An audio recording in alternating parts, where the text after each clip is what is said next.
The room was too bright for 2 in the morning. Fluorescent light hummed above the metal table, washing every scratch, every stain, into the same sick shade of gray. General July Smith sat with her hands folded, palms down, like she was still in a briefing. Dried blood ringed her right wrist where a zip tie had been. A strip of gauze peeked from under the torn shoulder of her uniform. The green of her jacket looked darker against her skin, the silver stars on her chest catching the light every time she breathed. On the wall, a flat screen played the same 30 seconds on loop with the sound muted. A patrol car, red and blue, spinning over an empty suburban road. An officer stepping into frame, gun raised at someone just off camera. A flash, his body jerking backward, disappearing out of view. Then it started again. A man in a Defense Department badge stood opposite her, file in his hand, tie loosened like he had been dragged out of bed, and did not appreciate it. He did not sit. "Officer Ethan Ward is dead, General," he said. "And the whole country saw you standing there." July glanced once at the screen, then back at him. Her voice was low, unshaken, but something in it sounded tired in a way bone does. Justice has a process. He let out a short breath that was almost a laugh. They are not calling it justice out there. They are calling it murder. They are calling you a traitor. Effective immediately, you are suspended from command pending a treason investigation. He slid the file toward her. On the cover, stamped in red, were the words in all caps. Treason investigation, General July Smith. Outside these concrete walls, Washington was lit up.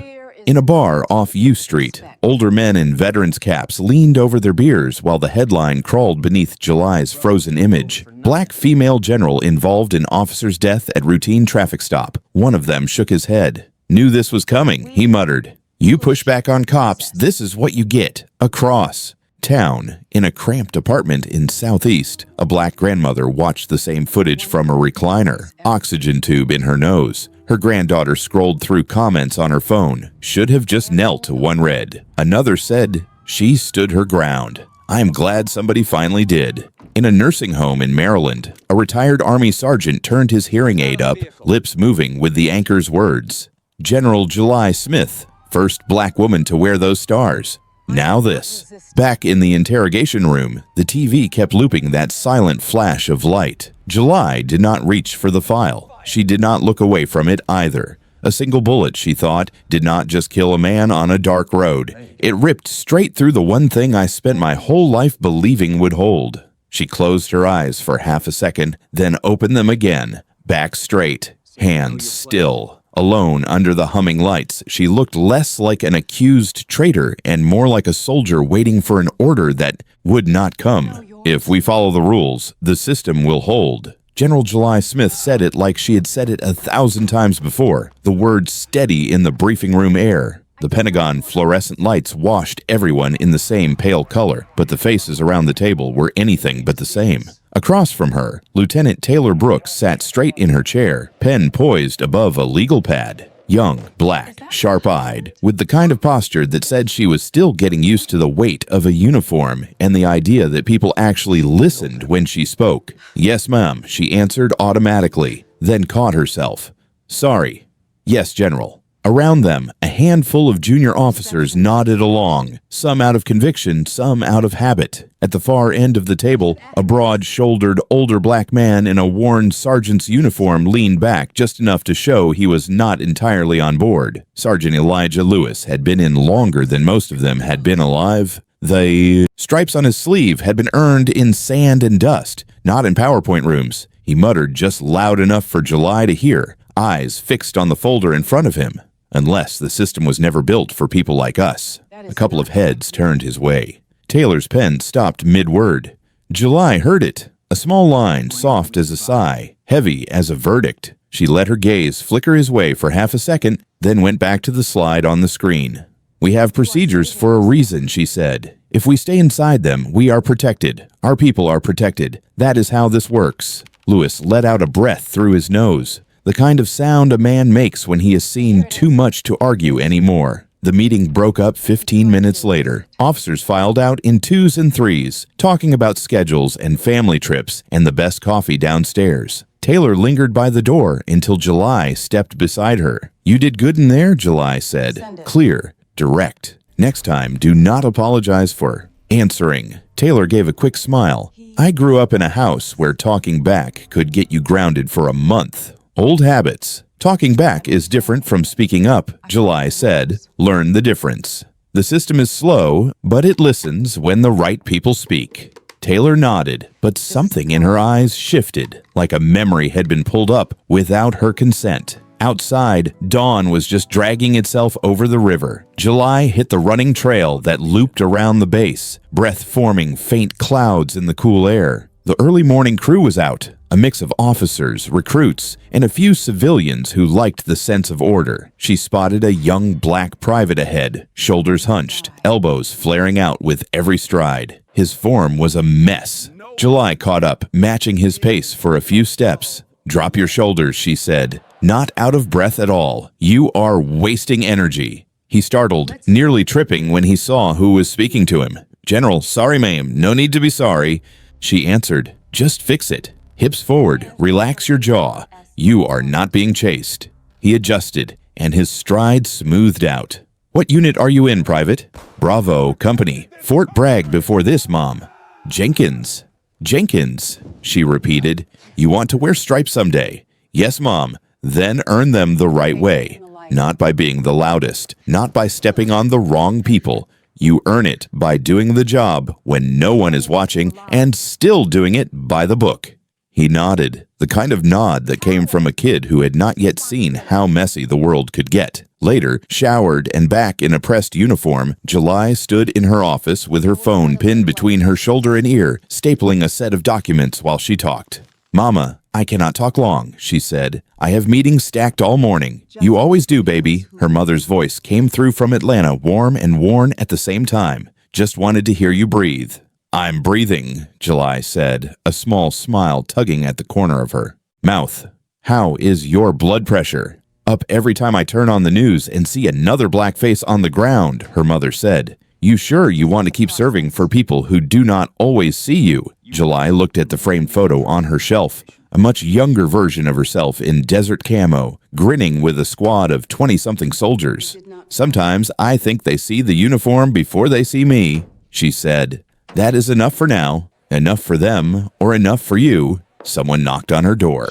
July straightened. "Mama, I have to go. I will call you Sunday." "You said that last Sunday." "I mean it this time." She hung up without saying goodbye. Same as always. They did not need the word. The line cut both ways. In the conference room down the hall, Colonel Marcus Harris was already waiting. White, early 50s, hair just starting to thin, he had the relaxed confidence of a man who had learned to walk through this building like it belonged to him. He smiled when she entered, but it did not reach his eyes. "General Smith," he said. "Always a pleasure." "You asked for this meeting," she replied. "What do you need, Marcus?" He tapped a folder with the seal of a joint task force on the cover. "We have an opportunity," he said. "Local departments are stretched thin. Violence is up in some of these suburbs. They want our help. Quick reaction units, integrated comms. No more waiting for somebody to fill out a form while a street goes up in flames. We are not the police," July said. "We do not play street judge." "In this country," Harris said, folding his hands, "people only respect the ones holding the gun at the right time." She held his gaze. "Respect is not the same as fear. Tell that to the people watching their neighborhoods fall apart on the 6 o'clock news for the third week in a row. We support. We advise. We do not become a second police force," she said. "That line exists for a reason." He leaned back, studying her. "You still believe in lines. That is what I have always liked about you." "July, you think the rules will save us?" "They have so far," she said. He smiled, small and sharp. "For you, maybe." The words slid off the table and stayed there after he left. Outside later, Taylor caught up with her in the hallway. "General, can I ask you something?" "You just did," July said. "Ask another." Taylor hesitated, then spoke. "My brother got pulled over last year. In Baltimore.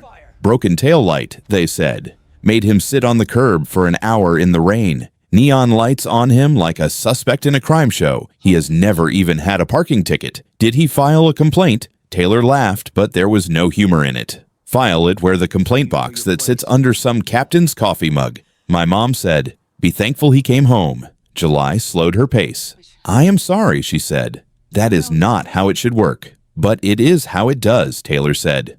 Most of the time. July met her eyes. "We do this by the book, Lieutenant. We let the law speak for us. We do not need to shout. And if the law is listening to the wrong people, then we push the process until it is not," July said. "It will work. It has to." She said it with the conviction of someone who had spent decades making that sentence true for herself. On her way out of the building that afternoon, another black officer, Major Darnell Cooper, fell into step beside her. "You heading out on your own, General, looks like it," she said. Cooper shook his head, half joking, half not. "Be careful out there. Cops do not always see stars on our shoulders. Sometimes all they see is the color of our skin." July gave him a small, tired smile. "I know how to handle a traffic stop." He let her go, but the look he gave her back was the look of a man who had learned not to trust his own hope. In her silver sedan, July tossed her cover onto the passenger seat and let out a breath she did not know she had been holding. The late afternoon light poured across the dashboard. She unlocked her phone and scrolled through the news while the engine idled. Headline caught her eye. Black Army veteran slammed to the ground in parking lot during stop. Cell phone video shows officer kneeling on his back while he repeats, "I served this country." She watched 10 seconds of shaky footage, the camera tilting, the man's voice breaking, the officer's voice flat and bored. She closed it before the ad began. "The worst thing is not getting shot," she murmured into the empty car. "The worst thing is how fast everything you have ever done can vanish in one wrong clip. Not the medals, not the years. Just the image someone chooses to loop." She set the phone face down, started the car, and pulled out onto the road leading away from the base. Jazz played low through the speakers, a sax line easy and familiar. The sky was starting to bruise purple at the edges, traffic thinning as commuters disappeared into neighborhoods and driveways. She relaxed her grip on the wheel, shoulders easing as the guard shack receded in the rearview mirror. For a moment, it was just her, the road, and the slow roll of Coltrane over the hum of the engine. Far behind her, barely a pinprick in the mirror, a pair of red and blue lights flickered to life on the horizon, too distant for the siren to reach her yet.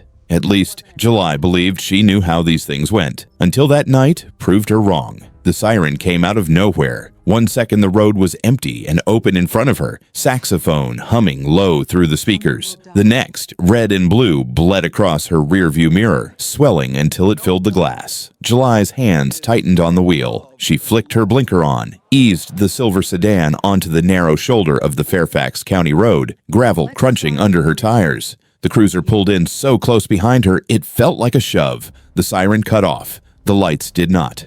For a moment, there was only the tick of her cooling engine and the thin line of sax still playing. Then a car door slammed. Heavy footsteps.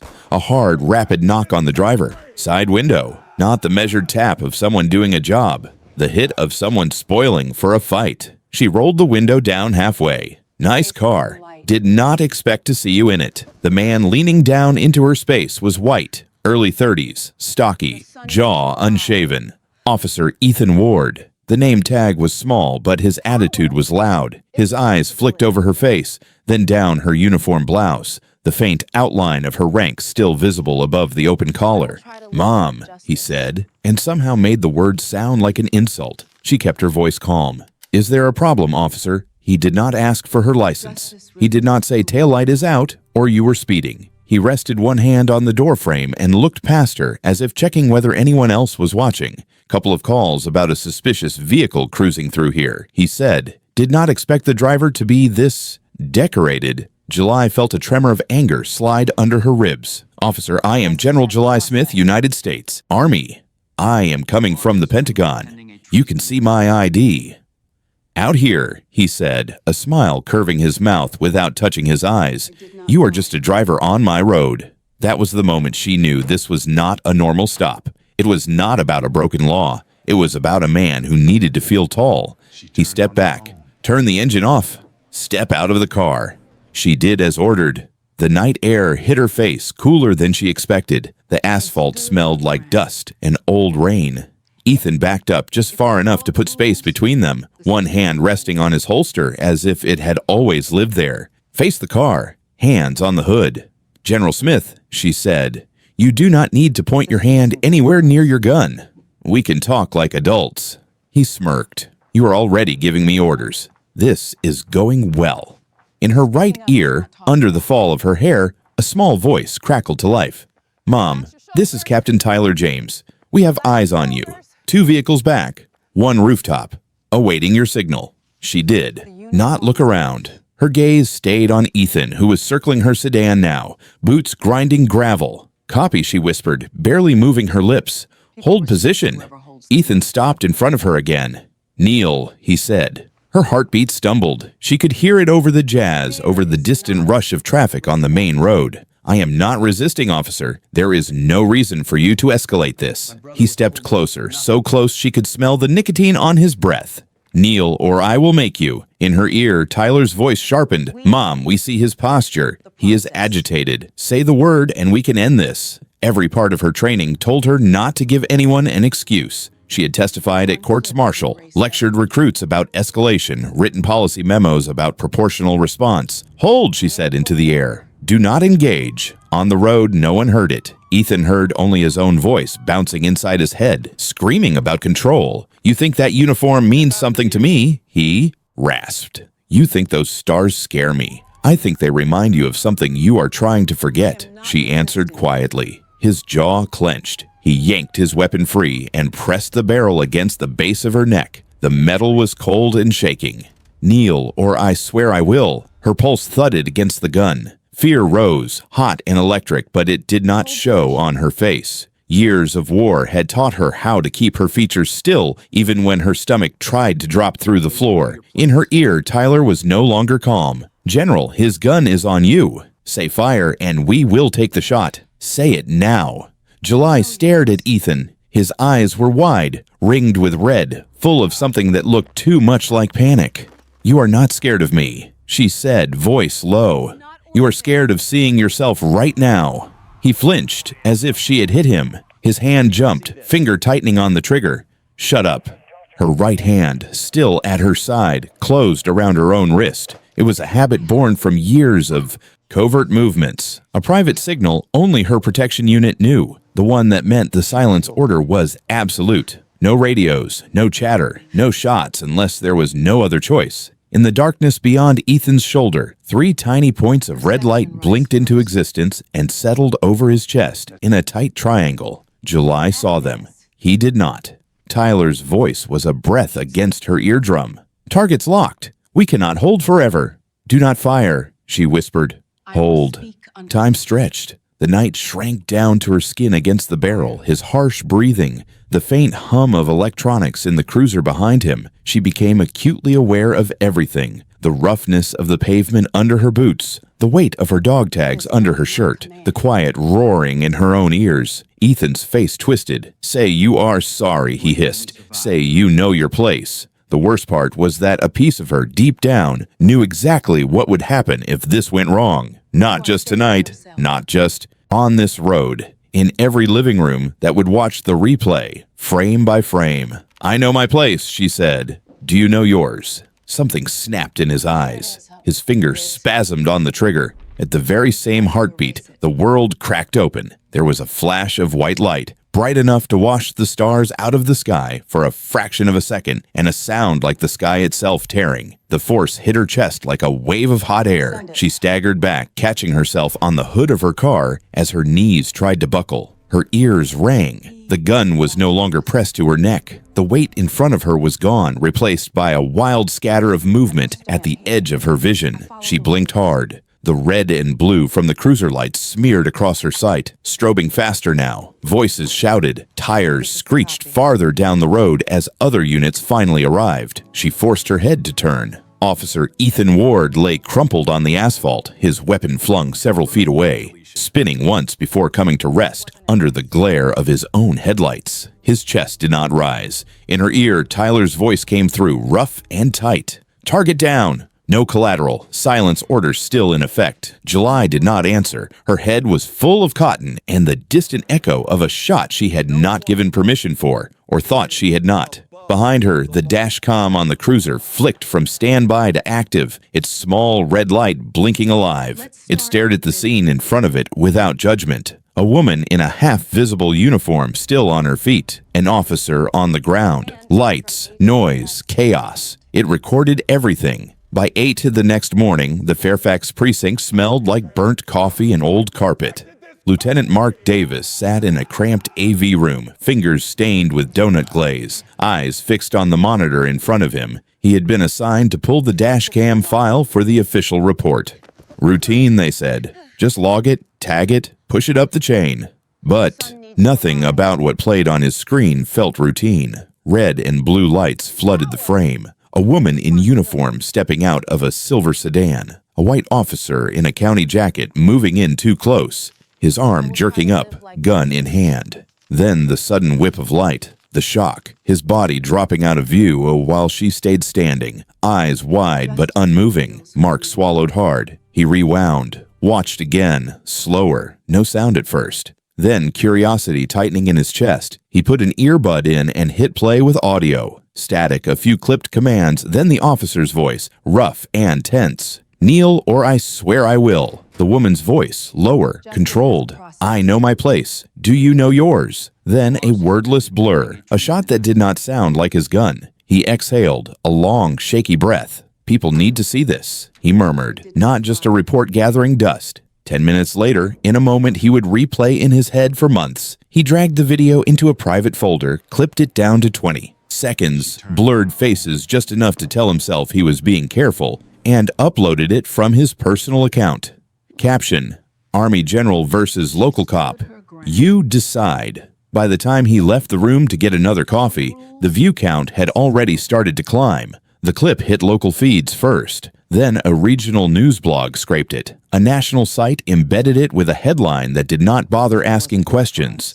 Black General orders cop shot. That night, in a bar off a highway in Georgia, the TV above the bottles flashed her image. A couple of older white men in work boots and baseball caps squinted up at the screen, the closed caption running under the looped video. "She should fry for this," one said, slapping his palm on the counter. "You do not turn the Army on your own boys in blue." In a row house in West Baltimore, 3 black mothers sat around a chipped kitchen table, kids' backpacks piled by the door. One of them watched the same clip on her phone, the screen casting light on her. Tired face. She stood her ground, the woman said quietly. For once, somebody did not flinch. "You think they will let her keep those stars?" Another asked. "They never liked her wearing them in the first place," the first woman replied. "Now they have a reason." At the Pentagon, July sat across from General Collins in an office that suddenly felt smaller than she remembered. He had taken his glasses off, rubbing the bridge of his nose like he was trying to push a headache back into his skull. "The video is everywhere, July," he said. "Every network, every phone. They do not care about procedures. They care about the picture." "The picture is incomplete," she answered. "Maybe. But perception writes the first draft, and we are already behind it." He slid a folder toward her. "Administrative leave. Effective immediately. You are to stay off base unless summoned. You will make no public statements. Let the process play out." "You think I am guilty?" she asked. His jaw flexed. "I think the machine is bigger than both of us," he said softly. "And right now it is hungry. I'm trying to keep it from chewing you up in the open." In the hallway outside, she walked past officers she had mentored, laughed with, argued with. Some straightened and saluted, eyes full of the same respect as always. Others dropped their gaze too fast or held it a second too long, measuring her like a piece of evidence. Across town, Anna Ward sat on a worn couch in a small rental house, still in her navy scrubs from the night shift. Her little boy sat cross-legged on the floor with a toy police car, making siren sounds under his breath. On the TV, Ethan's picture filled the screen, smiling in uniform. The anchor's voice droned on. "Officer Ethan Ward killed last night in what appears to be an unprecedented confrontation between local law enforcement and a United States Army general." Then the clip, over and over. Ethan stepping into frame. The woman. The fall. Anna's hand flew to her mouth. Sound blurred. Her son. Looked up. "Mom. Is that Dad?" She could not answer. The room tilted. The only thing clear was the face of the black woman on the screen, standing there while everything she loved dropped to the pavement. At the funeral 3 days later, flags snapped in the cold wind. Bagpipes cried. Fellow officers lined up in dark dress uniforms, heads bowed, white gloves bright against the polished wood of the casket. If that general had not been there, someone whispered behind Anna, he would still be alive. Anna stared at the folded flag in her lap, knuckles white. When she closed her eyes, she saw Ethan teaching their son to ride a bike in the sun. When she opened them, she saw July Smith's stillness in the blue wash of a patrol car. There was only one person left in her mind to blame. On TV, panels formed like storm clouds. Retired cops, former JAG lawyers, self-described experts. CNN rolled the Dashcam clip with serious voices. Fox News asked if the military had become too political. Talk radio. Hosts barked about respect and order. One former officer looked straight into the camera and said coldly, "The U.S. military should never be pointing guns inside the country. Not at citizens, not at police. This is a line we cannot allow to blur."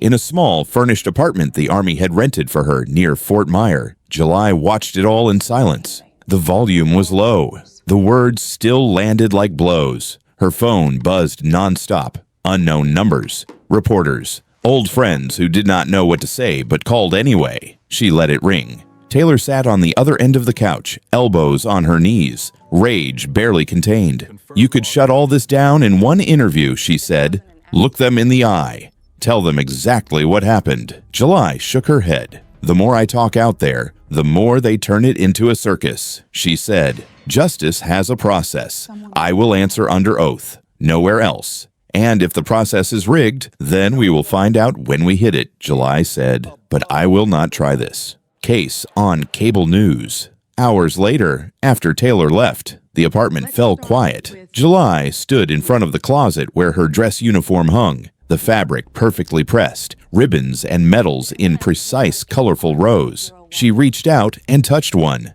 the silver star pinned dead center. Her reflection stared back from the plastic garment bag, a faint ghost overlaid on the life she had built. "I spent my whole life teaching soldiers to trust the system," she thought. "For the first time, I am not sure the system still trusts me." The federal interrogation room felt different from anything July had seen in a war zone. No dust, no smoke, no enemies, just white walls, a steel table, and light so bright it made shadows look guilty.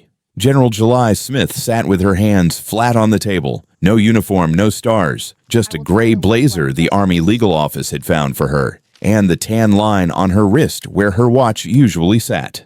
Across from her, Agent Robert Hale opened a thin folder. He was late, 50s, shoulders slightly slumped from carrying too many ugly stories. Next to him sat Agent Jenna Ortiz, younger, eyes sharp and unreadable, tablet in front of her like a weapon. Hale clicked a small recorder on. "For the record, this is General July Smith.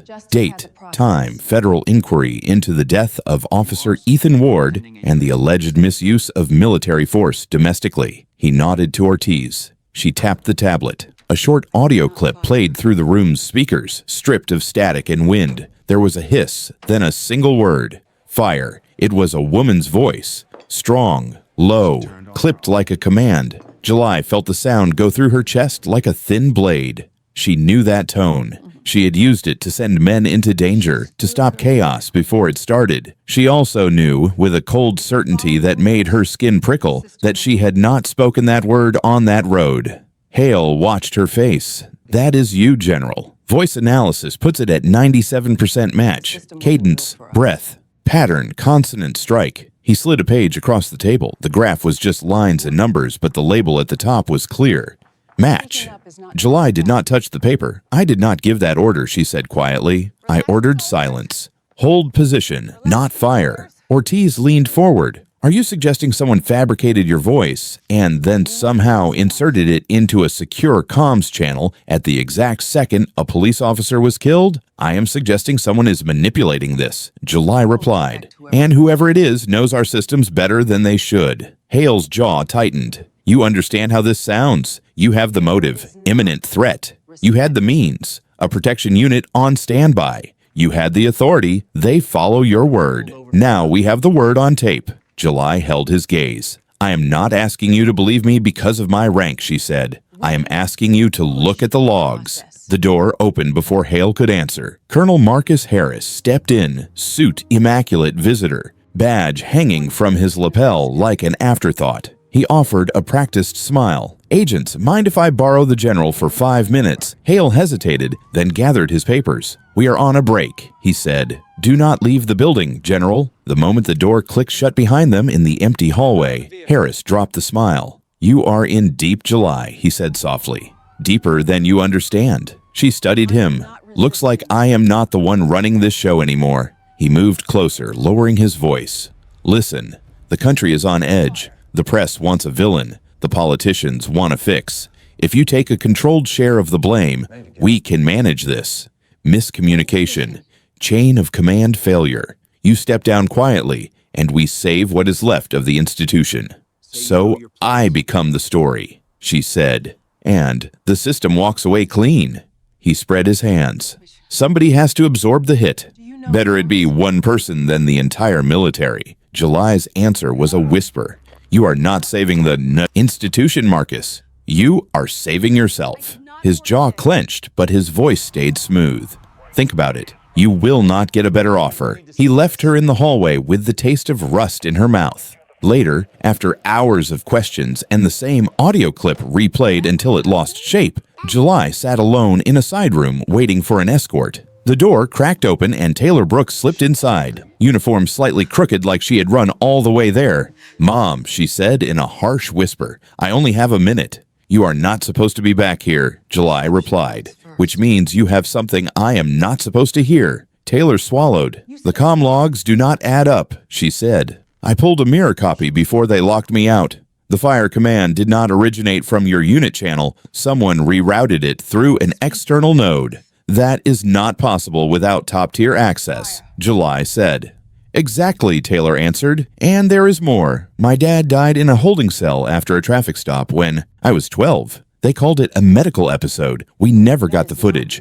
I am not letting them bury this one too. They met each other's eyes. In Taylor's, July saw the anger of a child who had grown up, joined the system that hurt her, and was now watching it try to eat someone else. That night, under the cover of an official transfer, July rode in the back of an unmarked SUV with 2 military police. They thought they were taking her to a secure lodging near D.C. while the inquiry continued. They did not know that 60 miles away, in the Arizona desert, an old communications facility still hummed under the sand, running software only 2 people had ever truly understood. At a rest stop, Taylor swapped cars with one of the MPs under the pretense of escort rotation. By dawn, she and July were standing in a concrete bunker that still smelled faintly of dust and burned circuits. This used to be my sandbox, July said, fingers flying over an old keyboard. Harris and I built half the early protocols here. She bypassed 3 layers of firewall with a sequence she had not used in years. The screen flickered, then bloomed into rows of time-stamped entries.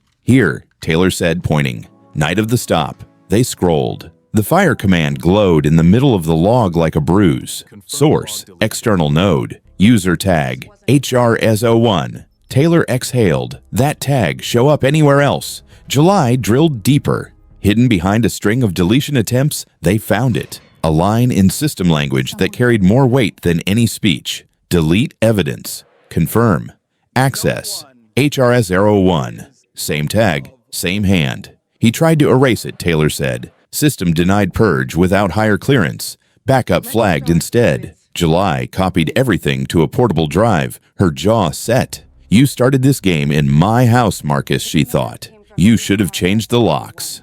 Hours later, back at a small field office with a shaky, secure connection, she and Taylor prepared a transmission to the federal committee, the only body that still outranked Harris. Once this goes out, Taylor said, there is no walking it back.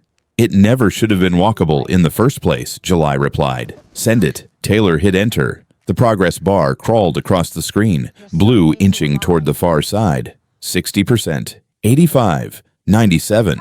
At 98, every light in the room went red. An alarm screamed through the building. A warning flashed across the monitor in all caps. Unauthorized transmission detected. The connection cut. A new window opened on its own. For a heartbeat, the cursor froze. Then 3 letters appeared in the corner of the screen. HRS001. July stared at it. "He is watching us in real time," Taylor whispered. Minutes later, back in D.C., the Secretary's office received a memo drafted at breakneck speed and pushed through channels with unusual force. It bore Harris's signature, effective immediately. General July Smith is under arrest for treason, cyber interference with federal systems, and endangering national security. News alerts hit phones before the ink on the order dried. From hero to traitor, the stunning fall of America's first black female general. By nightfall, July sat alone in a temporary holding cell, concrete walls sweating faintly in the dim light. She had no phone, no uniform, no stars, just government issue clothes, a plastic mattress, and the thin scar on her shoulder where Ethan's gun had once pressed. She turned her wrist, looking at the pale band of skin where her watch had been. She used to check it before every briefing, tapping the face as she told new officers, "If we follow the rules, the system will protect us." In the humming silence of the cell, the line came back to her like a cruel joke. For the first time in her life, she let herself admit what she had never dared say out loud. "I followed the rules," she thought, "and the system learned how to use them against me." Above her, in some anonymous server room, a backup copy of The Truth still pulsed in digital limbo. Somewhere outside these walls, Taylor Brooks was still free, still angry, still holding a drive Harris had not reached yet. It was not much. But in the bottom of the well, even that small, fragile thing still felt like air. The hard drive was small enough to disappear in a closed fist. Matte black, no label, no logo, just a rectangle of metal that hummed faintly in Taylor's palm as she sat in the visitor's room, waiting for the guard to bring July in. When July stepped through the door, there were no salutes, no titles, just the clank of cuffs and the dull shuffle of state-issued shoes. The guard sat her down, chained her to the ring welded into the table, and stepped back to the wall. "You've got 15, he said. Taylor pushed the drive across the metal. "This is the one we cloned in Arizona before the system screamed," she said, voice low. He purged the servers after, but he couldn't touch this. July studied her face for a long beat, then the drive. "You. Sure you want to see what's on it?" Taylor asked. "Once we open this, we can't pretend we didn't know." "We stopped having that luxury the night he pointed a gun at my head," July said quietly. "Plug it in." Taylor slid a battered laptop from her bag, shielding the screen with her body as much as she could. The machine chirped, recognized the drive, and populated a list of directories. System logs, audio archive, training files. She clicked the log folder first. Rows of timestamps filled the screen. Taylor scrolled to the night of the traffic stop, breath catching when she saw the entry they had found in Arizona. Execution ID, 45201B. Command, fire. Source, external node. User tag, HRS001. She opened the associated audio. The speakers crackled. First came the wind, the distant siren, then a man's voice, calm and cold. Reroute signal to protective detail channel. Confirm log deletion. Harris. Clear as if he were standing in the room with them. Taylor's hands tightened on the laptop. "The order came from him," she whispered, "not you. He hijacked your team, used your authority, then tried to erase the trail." July's throat felt dry. "Let it play again," she said. They listened in silence. The same sentence, the same casual tone. No hesitation, no regret. When the clip ended, Taylor sat back, eyes shining with a rage that had nowhere to go. "He turned your own safeguards into the weapon," she said. "He made it sound like you, look like you, then hung it around your neck."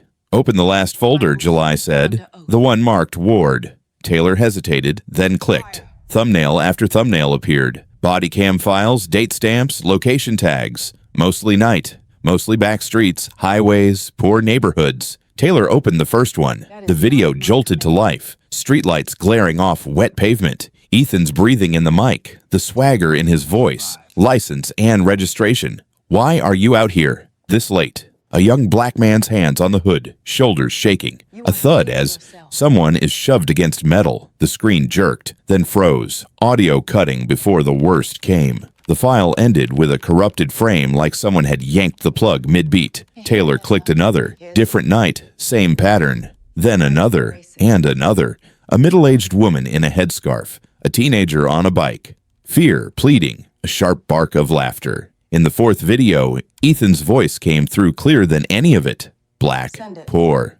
Who gives a damn? Taylor flinched like she'd been slapped. He joked about it, she said, horrified. This wasn't someone off, he lived in it. July didn't look away. She watched until something inside her felt numb.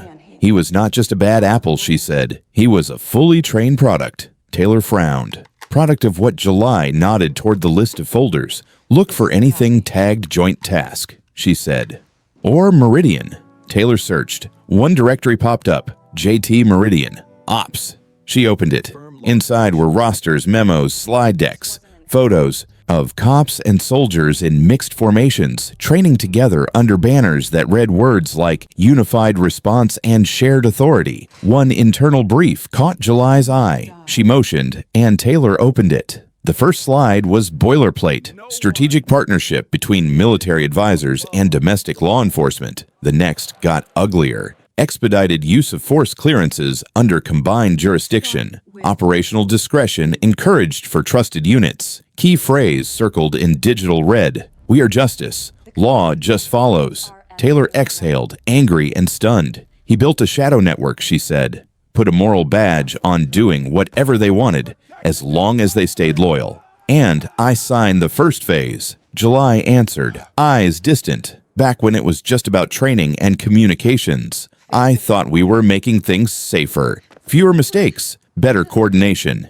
She tapped the screen, the dam finally cracking. I spent my whole career teaching that the system is justice, she said. That if we honor the process, the outcome will eventually be right. Taylor looked at her, brow furrowed. You didn't fail, ma'am. He did. July shook her head. I didn't fail the system, she said slowly. I failed the people who trusted it. People like my soldiers. Like your father. Like every person who ever lowered their voice and their eyes because someone in a uniform told them they had to. She let the words sit there, heavy as lead. Harris didn't just bend the rules, she went on. He bent the whole idea of justice until it served him. Men like Ethan weren't accidents. They were exactly what he wanted. Believers who thought a badge made them the final word. Taylor swallowed hard. So what do we do now? As if in answer, the guard at the door knocked once and opened it a crack. You have a call, General, he said. Legal team patched it through. Make it quick. They led her down the hall, cuffs clinking, to a small phone room. One cracked plastic chair, one handset chained to the wall. She picked up. General Smith, a distorted male voice said, if you walk into that hearing, someone will die. Her fingers tightened around the receiver. Who is this silence? Then the line went dead. The guard looked at her. Problem, wrong number, she said, and handed the phone back. Later, back in the visitor's room, Taylor searched her face. Who was it, a coward with good timing? July said, they want me scared enough to sit this out. Taylor's voice dropped. Are you? July thought of the hard drive, of Ethan's body cam, of Harris's calm recorded order, of Anna Ward's face at the funeral, twisted with a grief that had nowhere to land but on her. I am done being quiet, she said. If justice exists in this country at all, it is going to have to walk into that room with me. Not behind closed doors, not in sealed transcripts. Out loud. Taylor looked at her like she was seeing her for the first time. They are going to stack that place with cameras, she warned, with people who want to twist every word. Then let them, July replied. They have been writing my story without me since the night on that road. Time I put my own sentence in it. Taylor's jaw worked. Her hands trembled, but not from fear alone. Then I am walking in with you, she said. They are not putting you in that chair alone. July gave a small, tired smile. You do not owe me that. I am not doing it for you, Taylor answered. I am doing it for my dad, for every person who never got a hearing.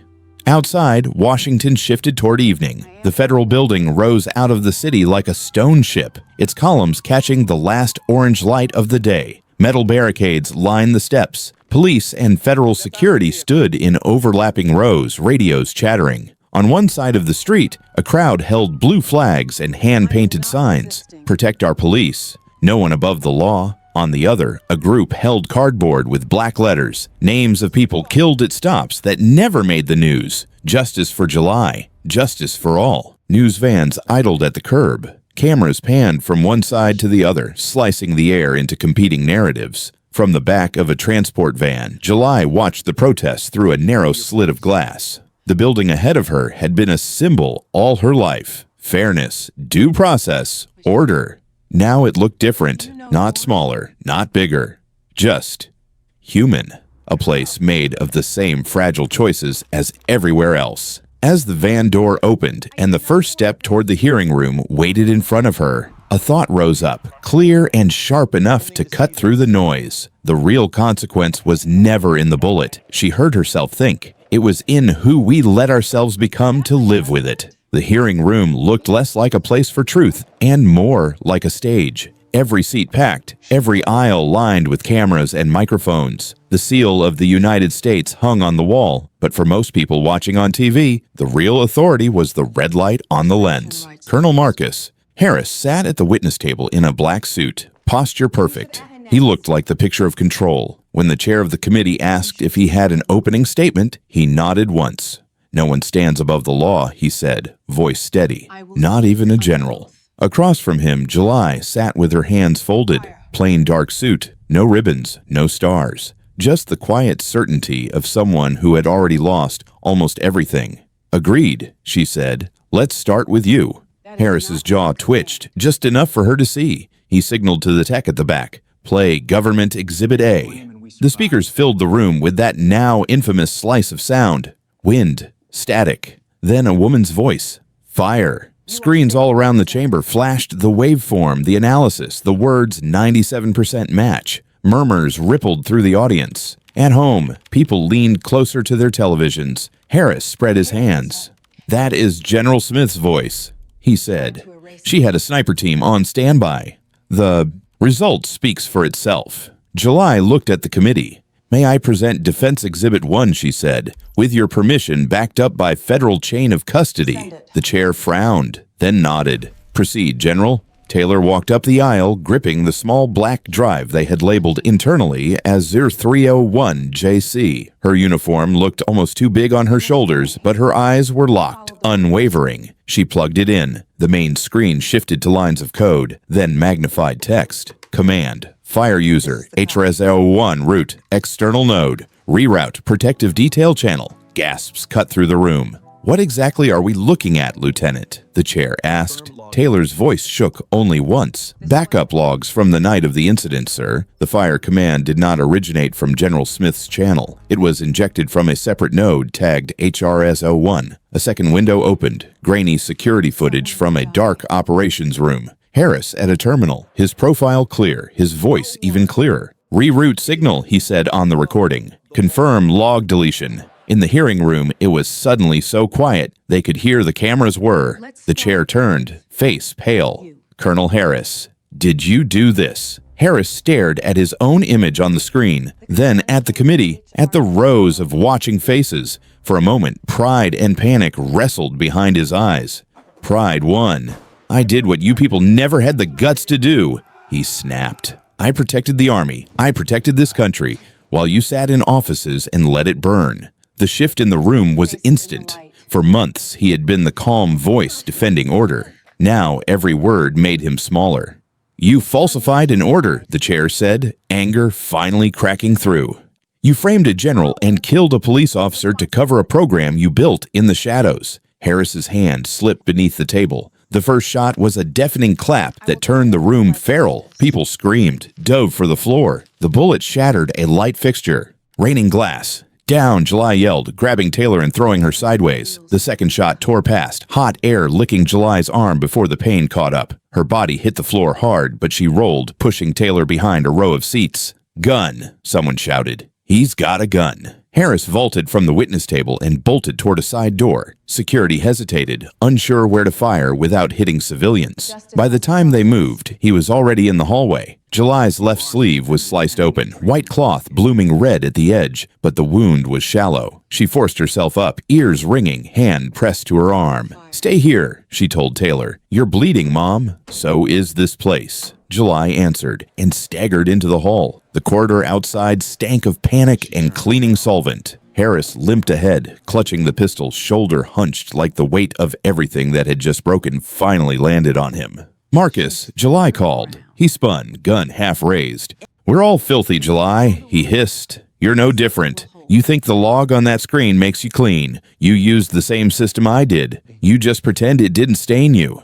"Maybe it did," she said, breathing hard. "But I am still willing to face it in the light. You ran the moment it turned on you." He fired. The shot went wide, chipping marble from a column. She ducked, pain flaring down her side, then charged while his balance was off. They crashed into each other, the gun skidding across the floor. He tried to twist free, years of training turning into something feral. She felt his fist slam into her ribs, her vision flashing white, but she held on. "You built this," she rasped, forcing his arm behind his back. "Not me. You turn justice into your reflection." His strength wavered. He hit the ground on his knees just as security rounded the corner, weapons drawn. "Freeze, do not move." July stepped back, chest heaving, and nodded toward him. "Cuff him," she said, "and do not let him make himself a martyr." They wrestled Harris's hands into metal as they yanked him up. He twisted toward the cameras now pouring into the hallway. "She killed that cop," he shouted, voice cracking. "She gave the order, not me. You think she's some saint. She let it happen." But the spell had broken. They had all seen the logs, the video, heard his own recorded voice. The man who once embodied control now looked small, swallowed by the same machine he thought he owned. Hours later, July stepped out of the courthouse under a gray sky, arm bandaged white. The crowd outside had doubled. Some faces were furious, others grateful, most just overwhelmed. "You're a hero," someone yelled. "Murderer," another shouted. Camera flashes popped like distant gunfire. She blinked against them, not reaching for either word. Hero did not bring Ethan back. Murderer did not tell the whole story anyone had just seen. The line of barricades buckled suddenly as a woman forced her way through.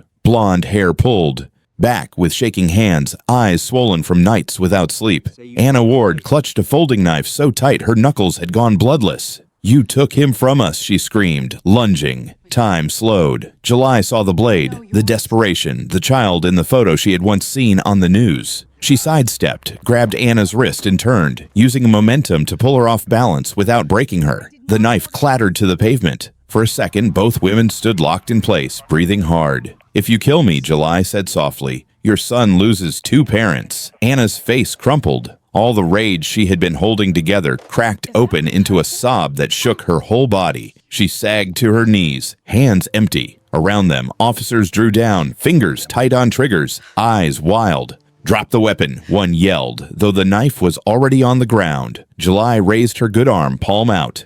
"Do not shoot," she said, voice sharp. "She is not the enemy." The air held for a beat.